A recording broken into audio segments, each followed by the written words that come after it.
Welcome, Mr. Balaji, to the show. I like the designation, customer success officer. Do you want to talk about why did you come up with a designation which is talks about, the way it is addressed? Customer success, Sunil, is mainly to talk about going beyond the contract. I mean, most of the times in the services industry, we draw up contracts to deliver certain outcomes. Now, it is not merely enough to deliver those outcomes. It is to go beyond and try to derive benefits which are larger in nature beyond the contract. So for that, we need to understand what is success for the customer, what is their growth path, what is their roadmap for growth, and then align ourselves, even though the contract could be a start point for that roadmap of success. So customer success is all about defining and deriving success for both the individuals as customers and the organization, rather than just merely executing to the contract. Uh, AI has become, critical in the healthcare industry. Uh, how do you see that fit into the Indian, healthcare industry? AI, everybody thinks AI is a replacement for human beings. Artificial intelligence is actually an augmentation for human beings. Artificial intelligence provides you more than what you can handle, provides you ability to learn on the fly and learn from patterns and trends. Healthcare definitely is a good constituent for AI because we need predictions, we need proactive approach. How can we tell the patient that there is a waiting doctor rather than the patient waiting for a doctor? How can we tell what is available as wards or beds rather than they figuring out that they are in a wait list? How can we talk about surgeries which can be taken up depending on the availability of the theater or the specialist or the surgeon? Or maybe availability of critical organs, That's true. and when. Providing a continuous data and insights and patterns into how procedures are performed, how intelligent the dimensions of data are being used to perform a procedure, and more importantly, moving everything, as we call it, shift left, right? Instead of trying to be reactive, can I enable the hospital and the operations to be proactive? We are actually working in one of the large healthcare software providers who actually figures out how to avoid patients coming to emergency rooms or ERs as they call it by providing proactive wellness initiatives depending on their diagnosis, depending on their medicinal behavior and the patterns of their visits to the hospital. So AI can actually augment the doctors and the nurses and the practitioners in a very, very large way. AI is no means a replacement for a human being. It's more an augmentative tool to be more better equipped and efficient when coming to performing operations. So it is in the benefit of the doctors and the patients both. Big time. Actually, it enhances patient care, disease management, operations management, cost management, because ultimately the cost of the running the hospital is passed on to the patient. Nothing is free for us. So in this way, we can actually reduce the cost of the operations, identify bottlenecks and eliminate them, which automatically enhances the patient care and the user experience of the patient.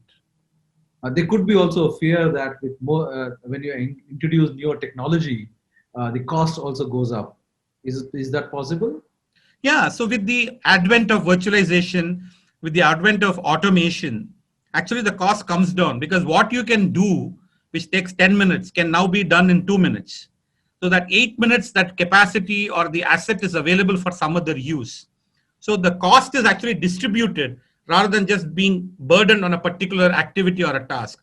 So while the technology is introduced and technology is going down by the cost by the day, so the optimization, the virtualization, the automation actually reduces the cost in a very big way. And we've seen that earlier the conversation was more about labor arbitrage. Now the conversation is about efficiency and time to market. And that enhances the availability and the service quality.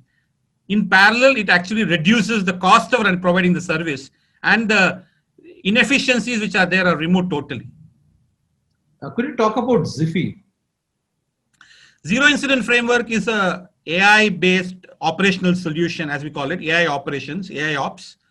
It is built primarily to ingest data, volumes of data from multiple sources within an enterprise and organization, right from a business process level onto the lowest infrastructure or asset available, capture patterns and insights and inferences, and from there derive some intelligent insights and trends, and provide the user or the consumer of that inference to be proactive and take decisions so that he can, one, reduce cost of operation, two, prevent outages or downtimes, thereby increase availability, and three, most importantly, free up some both human capital and financial capital for further transformation initiatives, which can further enhance the patient care and end user experience. One of the things, as a user of healthcare, I've seen it through personal experience is, as a patient, your information, your health record is not available with the other hospital, or what is called as the data interoperability. Is that even doable?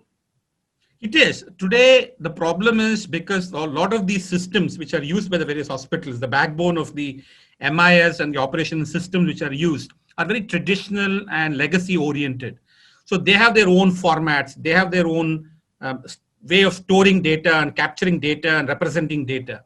If there is an enablement, either from a regulatory body or the government, to allow data interoperability, then I think there would be organizations like GAVs which will actually come forward to figure out the data interoperability. The primary concern is security of personal information or confidentiality of personal information, which is primarily because it can be misused or abused. Second one is the inability of the systems to interface with each other. And third one, of course, hospitals claiming that information about the patient is valuable and hence not showing it as a separate asset to other hospitals. I think if regulatory bodies can take this up, and I know some of the leading hospitals are working in this direction in terms of bringing in interoperability, especially with this remote world which we are now getting into, the interoperability has become more and more critical. Telemedicine, one of the biggest challenges is becoming interoperability. And so interoperability is being addressed at the highest levels. And that definitely will bring a lot of transformation in the way data can be passed between entities and enterprises and provide better patient care, of course. So as a startup and a company also, which has a long history of innovations, working with or associating with educational institutions, how does it benefit both? And can you also share your particular company relationship with IIT Madras? I think it works both ways. The academy is trying to become more industry centric so that they are able to actually capture majority of the newer trends in the industry and help the students become industry ready. Secondly, a lot of the large organizations as part of their CSR are also trying to participate with large academic institutions to help the society. But for us, it actually benefits both ways. IIT Madras is helping us to enrich our algorithms. Some of the world-class algorithms are come from IIT Madras. Secondly, we are tied up with academic institutions, not just with IIT Madras, other institutions, because we are able to actually participate in the second year, third year semesters and help people get industry ready and understand and identify the talent much before they actually come out into the market. So we have actually gone to 4 or 5 of the nearby top colleges, management institutes, as well as engineering colleges, and identified projects, subjects, and even provide course material and coach the students right in second year and third year itself so that they can be GAVs ready by the time the fourth year comes. And we can tap into the top talent before others can tap into. So it's working out both ways. So this year, as you've been taking part in the event, NASDAQ, this year, 2020, especially post-COVID, what are your expectations with the event, being part of the event? No, I think there is a definitive market. We were all a little apprehensive about how COVID is going to help us or not help us with regards to the future, with regards to the type of work we can do. But more and more, technology seems to be the call of the day. People are working remote, people are working distributed, people are wanting automation, people are wanting the human beings to do much better intelligent work than mundane work. Considering all of this, we are thankful that we are working both in the healthcare as well as the technology sector. And we are seeing good requests coming in from our healthcare hospitals as well as other industries as well. We are also participating in manufacturing and BFSI sectors. So we are seeing a good amount of requirement with regards to automation, digital transformation, and this new way of working remotely. So towards that, I would believe that this is a good platform where people can showcase their initiatives, their investments, their focus, and also try to seek requests from people who are watching this and can actually benefit from this. So I think this is a very good initiative, and NASSCOM has always been a front-ending body in trying to disrupt and be innovative and take the industry forward. Directional is the right thing to do, and we are very happy to be part of it. So, as a startup which is 5 years old, taking part or being part of NASDAQ 2020, what does it mean for your startup? No, it's a privilege. It's an honor to represent ourselves. We've been doing this for quite some time with regards to showcasing ourselves and how we are able to make a disruptive, positively disruptive organization. We have been tied up with IIT Madras in this particular initiative to bring in newer ways of doing the product. So as a startup and as a innovation company, we are proud that Chennai is able to showcase some of its talent, and GAVS can be a vehicle for that. We are really making strides where we are able to help hospitals innovate themselves with this transformation, this platform, Zero Incident Framework, which is an AI-based platform, and participate in some very large digital transformation initiatives. Thankfully, we have had the wherewithal technically and financially to do that so far, and we look forward to continue this initiative and the focus in this area. And what are your thoughts about a channel, exclusive channel for startups and MSMEs like MyServe TV? I think the best would be to summarize one of my customers who said that, right? New things bring new directions bring in new innovations, and new innovations need a lot of support. If all of these three can be brought in, we have new things being done because of the pandemic. We have new platforms being developed because innovation is the call of the day. And startups like us have to get support in whatever way we can.